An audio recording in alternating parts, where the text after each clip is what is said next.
So in previous videos, I have run through the process of getting a license so that you can legally get married anywhere in New York City. I've also talked about having a ceremony at the New York City Marriage Bureau, or specifically the Manhattan Marriage Bureau. I've also talked about getting married in Central Park, but those are not the only locations that you can have an elopement or extremely intimate wedding in New York City. So in this video, I'm going to give you a couple of additional ideas if none of those seem appealing, or if you just want to know what else is out there, because it is a big city.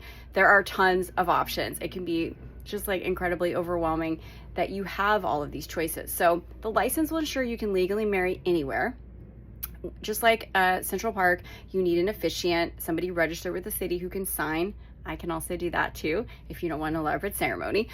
Or you can hire an incredible officiant to craft a beautiful ceremony. And then, for example, do your ceremony on the High Line. If you have less than 20 people, that's allowed. Grand Central, Brooklyn Bridge. I'm trying to look back at my list here. There are quite a few different options here. Brooklyn Heights Promenade. I think my very first intimate wedding was shot there for a friend of mine, and then we all went for pizza at their favorite pizza place. It was an incredible wedding. It was beautiful. I took photos of them in Brooklyn Heights, had the ceremony with a lovely officiant, and they were married legally, and then we all had pizza and took some photos. I mean, it was a beautiful day. A great, easy, very affordable way to get married in New York City. Obviously, you can certainly up the ante with that, and you can look for special sites like at a hotel, on a hotel terrace. I've done some weddings on those as well, weddings and then after parties. Let me see what else. You can literally get married anywhere, a backyard. Airbnbs and other rentals may be tricky. They sometimes have rules about parties, but there may be some other places that you can rent by the hour. I know there are lofts, there are other places where if you just want to have a ceremony indoors somewhere, that could work.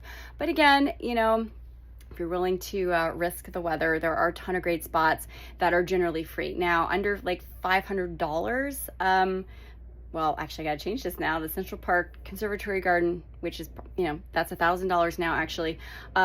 Top of the Rock, and they don't charge a ceremony fee, but you have to pay to enter. So however many people are entering, you're going to be paying, I think the cheapest maybe $80 a person now. I need to double check that, but you're going to be paying whatever the entry fee is to get up to the top of the rock to take photos.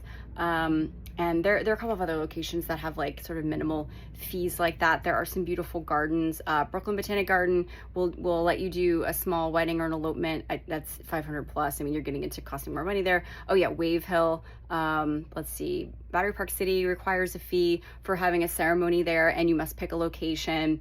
And then we get into restaurants and wedding venues that might allow you to have a small ceremony there on a weekday, or a hotel that simply just, you know, that accommodates a more intimate number of people. There are tons of options. Or a hotel that simply just, you know, that accommodates a more intimate number of people. There are tons of options.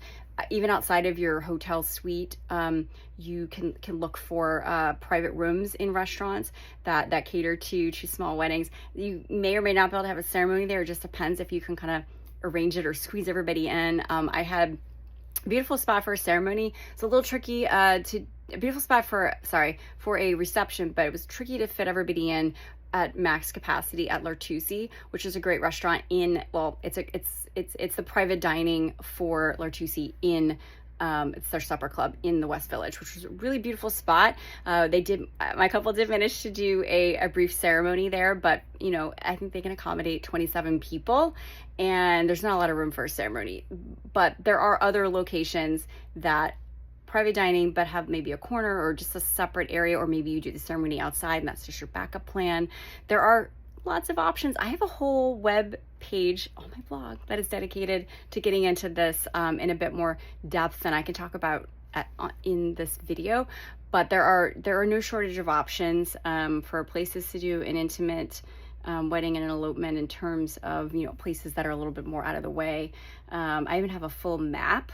And in venues by location, including even Greenpoint and Williamsburg, there's a really cute restaurant / coffee bar there called Milk and Roses. They have the cutest backyard, and you can have a wedding ceremony there, an intimate wedding, and rent out either the whole backyard or just part of the interior area, or a little bit of both. That's a great spot. Gosh, what do we have in South Street Seaport? Oh yeah, South Street Seaport has a really cool hotel. I think it's now, wait, what is it called? The Seaport, 33 Seaport Hotel. It changed hands, but they have a beautiful, actually have several suites with terraces that overlook the Brooklyn Bridge. So that's, and you can actually fit like 20, 30 people up there and then have a beautiful ceremony overlooking the Brooklyn Bridge. I've done a few there. Let me see, try to remind myself. Oh, if you live in the city or have a friend who has a rooftop, a lot of places, a lot of apartment buildings will have like either party rooms or have a rooftop terrace that their guests can access or reserve. That's an option to consider. If you can do that for free, even better. I did one in Greenpoint. I'm looking at a photo right now, and it's just a beautiful, gorgeous view of Manhattan, and that costs them nothing. Obviously they live there. But yeah, let's see. So I mentioned L'Artusi. Yeah, there are a lot of places in the West Village, a lot of restaurants that'll have like a cute little backyard area. One If by Land, Two If by Sea doesn't have an outdoor space, but they have a really beautiful little room in the front that can be rented out. They also will do a full buyout as well, but if you only have like 10, 15 people, that room is super cute, and it's in the West Village. That one's really nice. Blue Hill has a family venue there, and there's a back room that's really cute. Maybe only 10 people though, but you can rent that out too. Anyway, there are a lot of really great places. Anyway, I'm not going to bore you with this anymore, but check out that page for my small venue recommendations on my website. And a lot of them would work for like an elopement or even an intimate wedding.